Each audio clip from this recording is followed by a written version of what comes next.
تکسیوان گپ میزنه خواهر کجا تو میشی؟ خواهر چوب. چرا این خواهر چوب است؟ شما بگوین چرا این خواهر چوب است؟ این خواهر خدا را فراموش نکرده. دکاندار هستن، اون خواهر را دیدید میه پیشتانه، هم با ایجابش میه هم به ایجاب. 5 متر تکه بتی خلاص. خواهر در کجا میشینین؟ خواهر چوب است. خواهر 5 متر گفتی؟ خب گفت که 5 متر دیگه. بله. خواهر چند تا کریمی دندان کار است؟ 2 دانه کار است. خواهر اون روز دیگه هم تو نامده بودی؟ خواهر چوب است. خواهر بوی عطر نمیته. خواهر سخن شیرین برات نمیگه. میدانی گویا دختری عمر فاروق آمده.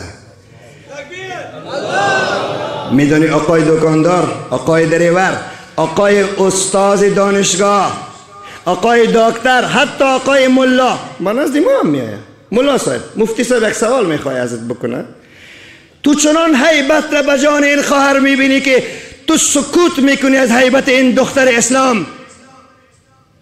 با خبر شاگرد بیبی عایشه است، فکرت میگی. با خبر نواسه گویا فاطمه زهرا به خانه تو آمده.